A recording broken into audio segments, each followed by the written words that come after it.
In 1992, during a highway expansion project near San Diego, California, construction crews uncovered the skeletal remains of a mastodon in ancient stream sediments. Paleontologists from the San Diego Natural History Museum, including Richard Cerutti, for whom the site is now named, excavated the fossil bed about 9 feet underground. And what they found would ignite a global debate. The heavy limb bones of the mastodon had been shattered in unusual ways, and alongside the bones lay several large cobblestones that seemed out of place in the fine-grained sand. These stones bore wear patterns and impact marks, as if they had been used as hammer and anvil tools, stone hand tools for breaking bones. You put the bone on top of one stone and bash it with the other. This site, later dubbed the Cerutti Mastodon site, was dated by uranium-thorium methods on the bones to about 130,700 years old, plus or minus 9,400 years. Even at the most conservative dating, this was radically earlier than any widely accepted evidence for humans in the Americas. The research team, led by paleontologist Thomas Desmarais and archaeologist Stephen Holland, spent years analyzing the find before publishing their stunning conclusion in Nature in 2017. They argued that the mastodon's bones showed clear signs of intentional breakage by hominins at that date of 130,000 years ago. The breakage patterns included spiral fractures on thick bones, the exact type of break that you see when fresh bone is cracked open. And again, it looks like they're using hand stone tools, just bashing them open with those big cobblestones. And the bone's arrangement also raised eyebrows. 2 large femur or thigh bones were found positioned side by side, both broken in a similar manner, and one of the mastodon's tusks was standing upright in the sediment, quote, like a flagpole, as if it was deliberately planted. Very few other rocks were present in the silty layer, yet the handful discovered appeared to have been modified and used for smashing bone. All taken together, it seemed like after the mastodon's death, someone or something, with hands to manipulate the stone, and being intelligent enough to use it like a tool, was able to crack open these long bones, likely to extract nutritious marrow, and or to use those bone fragments as tools. As lead author Holland put it, quote, "There's no doubt in my mind that this is an archaeological site. The bones and several teeth show clear signs of having been deliberately broken by humans with manual dexterity and experimental knowledge." His colleague Daniel Fisher agreed that multiple lines of evidence, quote, interlace to point to humans harvesting marrow and raw material from the carcass. If true, the Cerutti Mastodon discovery would rewrite the story of peopling of the Americas. It would mean that some species of human was present in California over 100,000 years earlier than the currently established timing, which is usually placed around 15 to 20,000 years ago, for the first Homo sapien migrations into the Americas. Currently, the consensus is that no other hominins ever made it into the Americas. No Denisovan, no Neanderthal, no Homo erectus, nothing like that. And even that 15 to 20,000 year timeline has been pushed back a lot further than what it was in 1992. And over these past 30 plus years, there have been a ton of other sites that make this even more plausible. In Asia, several key fossil sites complicate this story. At Fuyang Cave in southern China, a set of 47 human teeth were dated to between 80,000 and 120,000 years ago, making them among the earliest known anatomically modern humans in East Asia. But these dates have been questioned due to issues with stratigraphy and uranium series dating. Something similar happened with the Luijiang Man in the Guangxi province, which was thought to be over 100,000 years old, but newer studies suggest a date closer to just 33,000 years ago, which does easily match up with the conventional out-of-Africa migration model. A more widely accepted early modern human fossil is Tianyuan Man, found near Beijing and dated to around 40,000 years ago. And they were even able to get genetics, and his genome has contributed to understanding early East Asian ancestry. Further south, in Laos, the Tam Pa Ling remains show anatomically modern traits and are described as being securely dated between 46,000 and 63,000 years ago. Now, if you are thinking about that new discovery that came out just last week, I did do a whole video on it. It's the million-year-old skull found in China. But this is a pretty complicated story. It's more about Denisovans and Homo longi. It can have implications for Homo sapiens, that if they split off from our shared ancestor a million years ago, then maybe sapiens split off that long ago too. Maybe the sapien line is a million years old. But to be clear, they are not arguing that this skull is sapien. It's very interesting, but not really relevant to this video, because we already know that there are other hominins like Homo erectus that definitely could have used tools, because those that believe in the Cerutti site obviously already know and agree that Denisovan or Neanderthal or Homo erectus, any of these hominins could have done the damage to the mastodon bones. So I just wanted to jump in here and clear that up, because a lot of people are thinking that was a million-year-old Homo sapiens skull found in China. And maybe that could make Homo sapiens arriving in North America way more plausible. But again, this skull is Denisovan or Homo longi. So really it is just the Fuyan cave that seems to be the outlier. I did do a whole video on how there were Homo sapiens that spread out far earlier than the out-of-Africa migrations. It's just that they didn't survive. And where they got to different parts of the world, be it Greece 210,000 years ago, or the Levant over 100,000 years ago, these are not believed to be successful migrations. The consensus is still that the out-of-Africa movement around 70,000 years ago was the source of all the people we see all across the world today. And so while there is a lot of pushback on the Fuyan cave dating, it's not as ridiculous as it might have seemed decades ago. And just because it doesn't match up with the modern populations, it could be from these far earlier human migrations that just died out. Remember, big picture here, many experts agree that at Jebel Arud, we see the oldest evidence of Homo sapiens at 300,000 years old. But even at the more conservative date that everyone agrees on, being 200,000 years old, that same consensus believes this out-of-Africa timeline. That in just 5,000 years, humans went from Arabia to Australia, with one section that would be around 90 kilometers across, about 56 miles. They did all that in just 5,000 years. So it isn't so ridiculous that we should just dismiss this idea that they could have made it to the Americas, when we have 210k in Greece, 100k plus years in Levant and Arabia, just being 10,000 years off, which isn't much when we're talking at this scale. It isn't crazy to think that they just kept following this Asian route and ended up on the west coast of America. Seriously, I don't know how to stress this enough, but the fact that everybody agrees that the out-of-Africa migrations came to Australia in just 5,000 years actually seems more unbelievable. Like, I do believe it, but I'm just saying going from East China to the American West Coast in 10, 20, 30,000 years maybe, it's not that crazy. And sometimes the reputations things get when they're announced just kind of stick. Remember, this was discovered in 1992. A lot has changed since then. Mainstream archaeology currently places the earliest accepted human presence in the Americas at around 15,000 to 20,000 years ago, associated with the Clovis and pre-Clovis cultures.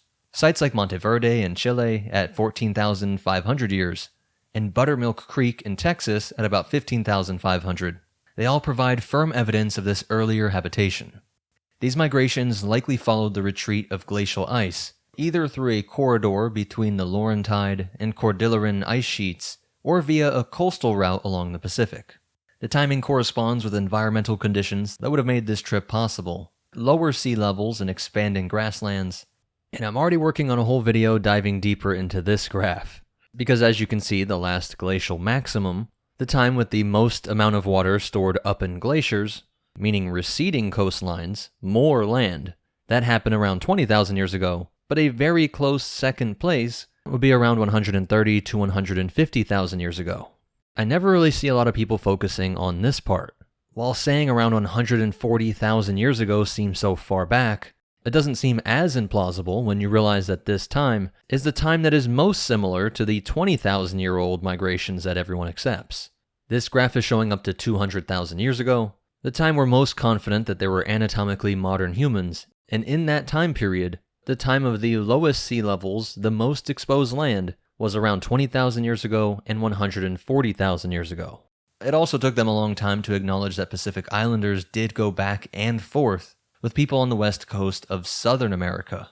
And again, what technology advancements did they have 65,000 years ago to reach Australia? If you watch this channel a bunch, you know I don't just support fringe stuff. I'm always going to default to the peer review system. But it is fair to say, like the joke with everything is religious symbolism or ceremonial, that sometimes themes become a meme even amongst the professionals. There sometimes seems to be vague hand-waviness going on. Like saying, well, who knows, maybe it's just too many people or they invented new boat technology.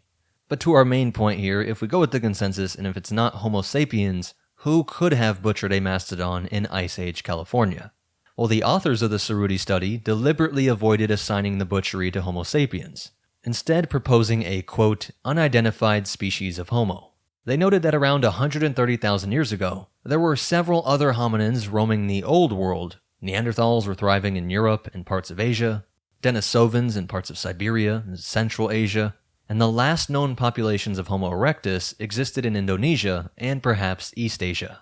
Homo floresiensis, or the Hobbit, was using tools around the same time of this mastodon site, though they would be the least likely to be our candidate. And of course, the scientists acknowledge that it's not impossible for some group of archaic humans to make it to North America, especially during a warm interglacial period.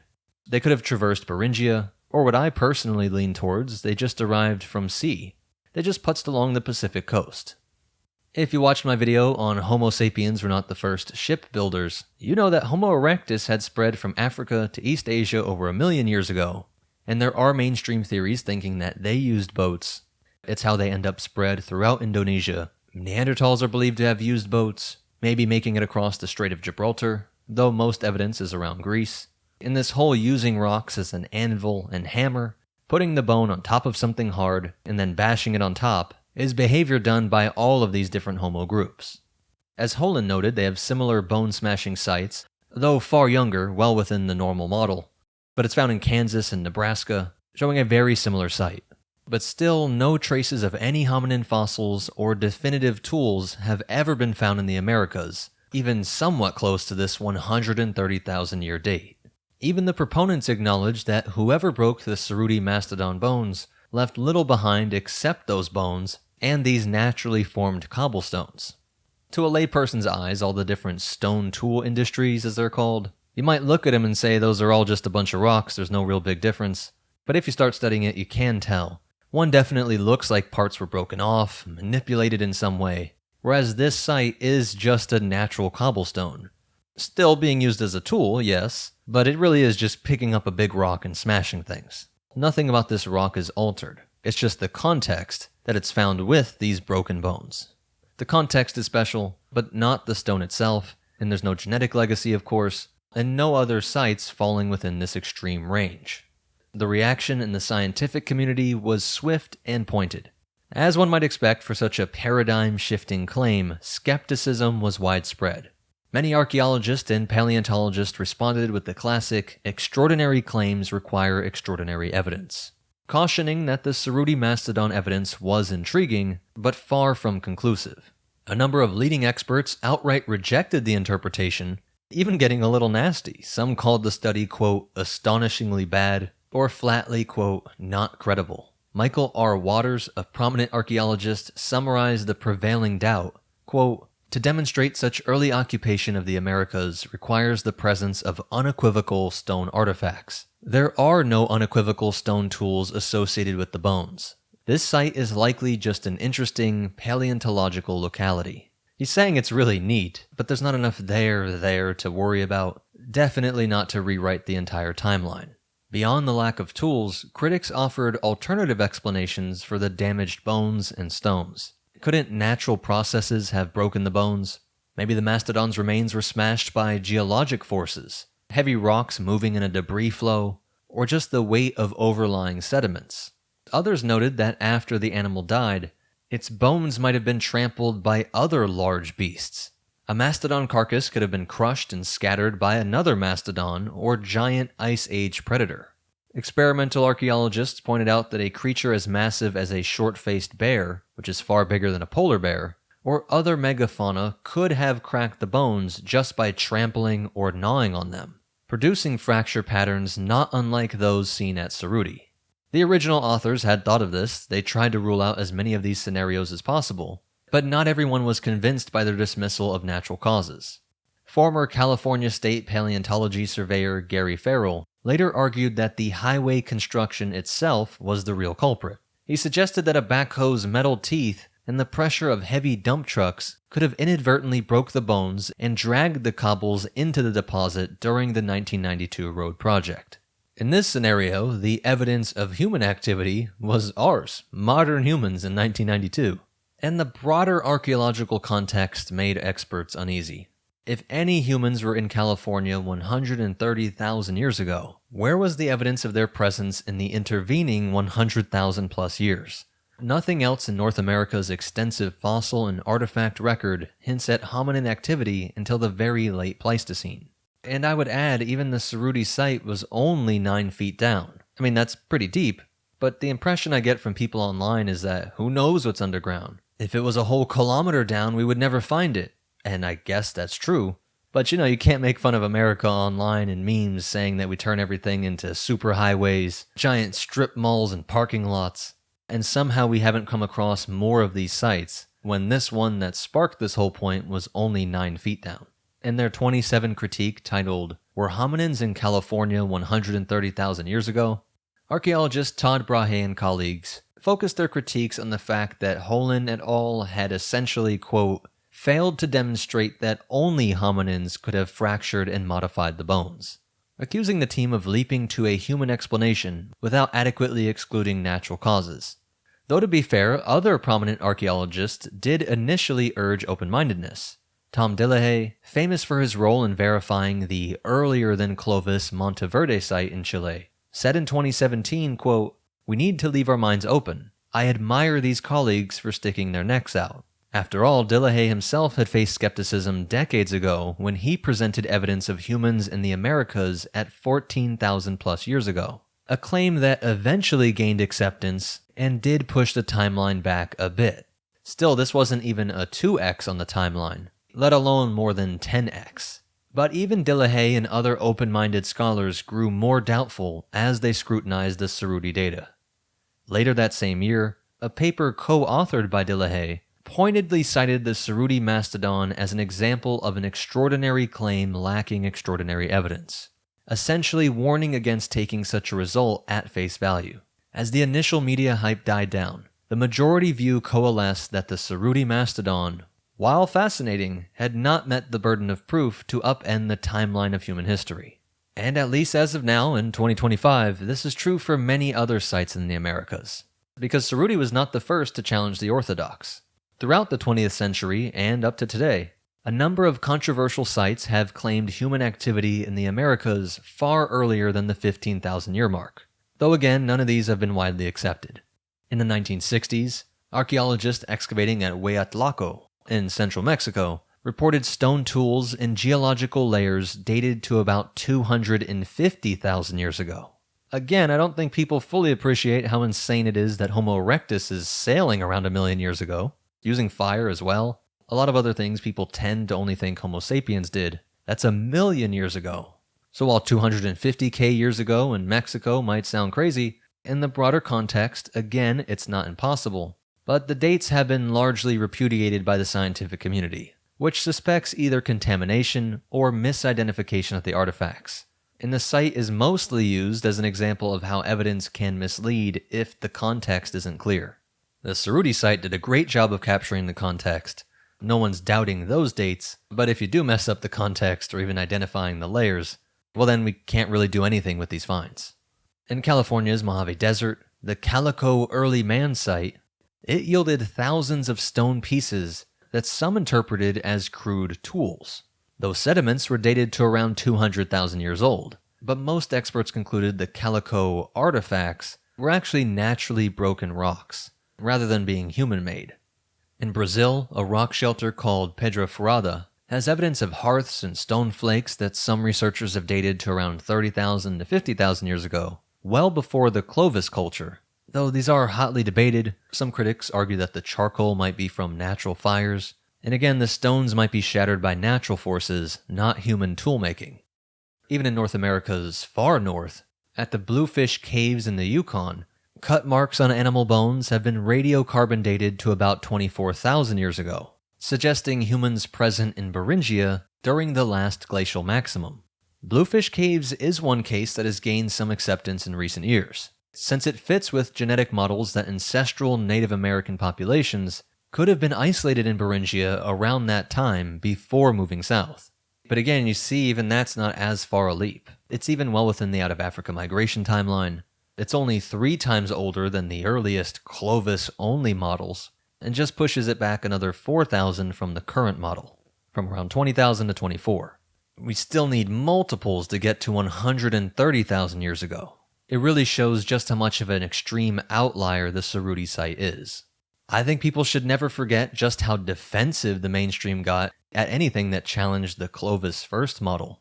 I do think it's a very gross example of how scholars can turn into almost religious dogmatists. Their personal identity becomes tied up with these models. They become anti-scientific. Moved down to Chile during the dictatorship years of Pinochet, so I was opening up anthropology department, so politically it was difficult at that time.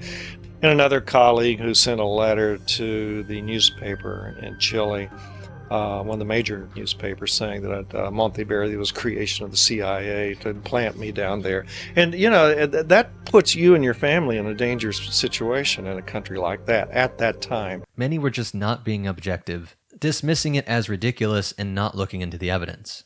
But I hope you can see that cuts both ways. Do you think after everything I presented here that that's what's happening with the Cerutti Mastodon site?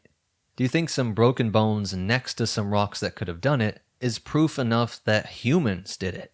And I'll end here on the last update in this story. In 2020, members of the original team published a follow-up study identifying microscopic bone residue on the cobblestones, consistent with the stones having been used to hammer bones at the time the site was formed.